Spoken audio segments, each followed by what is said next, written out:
باشووری کەرکووکی هێزن پێشمەرگە پێشراویان دانە هەلسەنگاندن و خواندنên we ji bo van êrişan û lawazbûna Daeş weke tê behezkirin çine. رانی NRT باش بێت بێگومان ئەو سەرکەوتنەی لە کەرکووک بەدەستی هێزی پێشمەرگەی قارەمان بەدەستات کاریگەری زۆری دەبێت لەسەر هێزی پێشمەرگەی کوردستان لە هەموو میحوەرەکانی جەنگ و هەروەها کاریگەری باشی دەبێت لەسەر جەماوەری کوردستان و خۆشحالیەک دەداتە جەماوەری کوردستان کە ماوەیەک بوو سەرکەوتنەکانی پێشمەرگە یان شەڕ بەگشتی ڕاوەستا بوو ئەمڕۆکە ئەو شەڕە دەستی پێکرد بە دەستکەوتێکی باش خۆشبەختانە و ڕوبەرێکی زۆری خاکی کوردستان وەکو گوندەکان ئازاد کران هیوادارین ئەوە بەردەوام بیت تا دوابست لە خاکی کوردستان ئازاد بکرێت و بێگومان کەرکووک شوێنێکە شوێنی چاوتێبڕینی هەموو کوردێکە کە کورد سەیری دەکات وە پێی خۆشە ئازاد بیت و کەرکووک خۆتان دەزانن بە دلی کوردستان ناوبراوە و بوونی داعش لەو ناوچانە شتێکی نەخۆشە بۆ ئێمە و سەرکەوتنی پێشمەرگە نیشان دەدات کە داعش لاواز بووە و هێزی جارانی نەماوە و لە زانستی عسکەری سێ مەرحەلە هەیە طبعاً مەرحەلەی یەکەم دیفاعی ستراتژیە مەرحەلەی دووەم توازنی استراتژیە و مەرحەلەی سێم هێرشی استراتژیە ئێستا ئێمە لە حالەتی هێرشی استراتژی داینە لە حالەتی سەرکەوتن داینە و دوژمن لە حالەتی هەلاتن و ڕووخا و داتەپیندایە و جگەلێک سەیتاف لاوازیە کولە لە میحوەرên کەرکووکێ بە چەکدارên داعش و دیار و خویایە لە مووسڵ و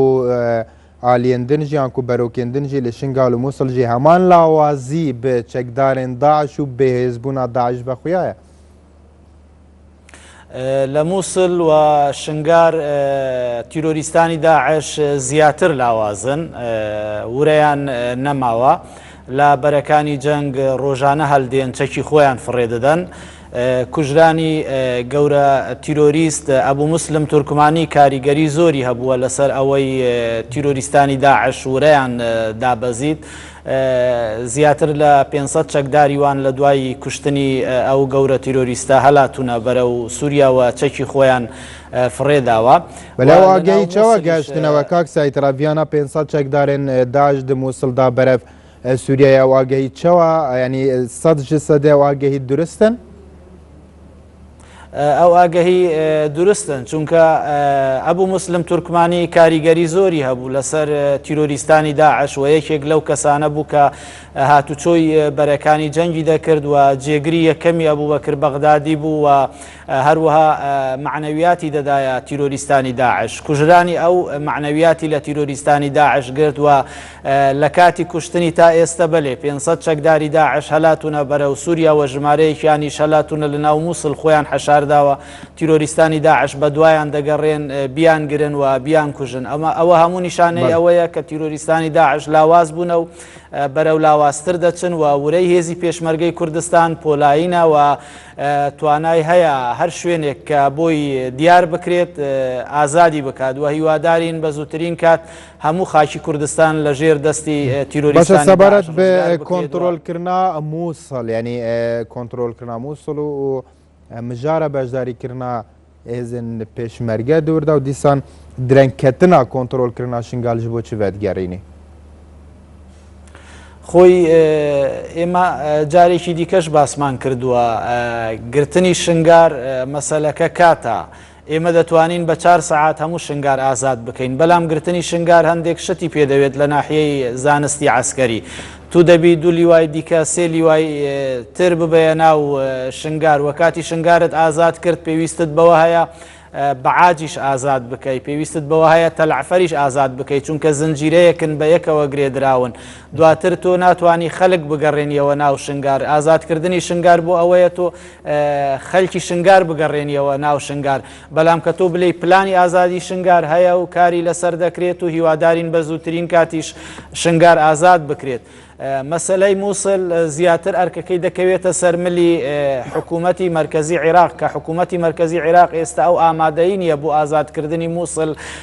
هەنگاو بنێت. بەڵام هێزی پێشمەرگەی کوردستان شتێکی دیکەیە، هێزێکی دیکەیە، یعنی هێزێک کە بڕوای بە ئازادی خاکی کوردستان هەیە، هێزێک کە بڕوای بەو شەڕایە، هێزێک کە دەیەوێت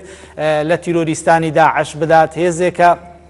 ڕۆژانە سەرکەوتن بەدەست دێنێت و هێزێکە بەڕاستی بەو خاکەوە گرێدراوە ناتوانین دەست لەو خاکە بەردار. سەبارەت بە هاوکاریەکانی هاوپەیمانان چی دەڵێن لە ئاستی وەکو پێویست هاوکاری هێزەکانی پێشمەرگە دەکرێت لە ڕووی مەشخۆڕاهێنانەکانەوە هەروەها لە ڕووی تۆپبارانکردنی مۆڵگەکانی داعشەوە؟ طبعاً سروشتیە هێزی هاوپەیمانان دۆستی ئێمەنەوە، دۆستیش لە کاتی تنگانەدا دەستی دۆست دەگریت. ئەو فڕۆکەی هاوپەیمانان کە بنکە و بارگای تیرۆریستانی داعش بردومان دەکەن بە پێی زانیاری پێشمەرگە لی دەدەن، ئەوە خۆی لە خۆیدا هاوکاریەکی گەورەیە بۆ هێزی پێشمەرگە، خۆی لە خۆیدا ورەی هێزی پێشمەرگە بەرز دەکاتەوە، ورەی تیرۆریستانی داعش دادەبەزێنیت. بەڵام هێزی ئاسمانی خۆی یەکلاکەرەوەی شەڕ نییە، هێزی زەمینی یەکلاکەرەوەی شەڕەکە هێزی پێشمەرگەی کوردستانە. چونکە تۆ ببینە لە شوێنەکانی دیکە لە ڕەمادییان لە بێجی ئەو سەرکەوتنە جەیشی عێراق نەیتوانی بەدەست بینیت، ئەویش بۆ هەندێک هۆکار دەگەڕێتەوە کە لەلایەن هێزی پێشمەرگەی کوردستانەوە وجودی هەیەەوە، لەلایەن لەوانەیە سوپای عێراقیان حەشدی شعبی ئەو وجودەی نەبێت. بەڕاستی ئەوەی پێشمەرگەی کوردستان کردی معجزەیەکە خوڵقاوە بە ئیعترافی دۆست و دوژمن و ئەوانە ئێستش متحەیرن. ڕۆژانە تیرۆریستانی داعش کۆبوونەوە لەسەر ئەوە دەکەن هێزی پێشمەرگە چییە و نەیانتوانیوە تا ئێستا هێزی پێشمەرگەی کوردستان بناسن. بەڕاستی ئەوەی بێوێت هێزی پێشمەرگەی کوردستان بناسیت پێویستە خۆی چەند ڕۆژێک ببێتە پێشمەرگە بۆ ئەوەی بزانیت هێزی پێشمەرگەی کوردستان بە چ قەهرەمانیەک لە سەرما و لە گەرما توانای هەیە بەرامبەر دوڕەندەترین هێزی جیهانی کە تیرۆریستانی داعشە ڕابوەستێت و چۆکیان پێدا بدات و ترسی مەرجیان نیشان بدات و ئەو های لێ هاتووە کە ئێستا لە ناو شاری مووسڵ هەتا برایانی عەرەبمان هێزی پێشمەرگەی کوردستان بە هێزی ئازادکەر ناو دەبن و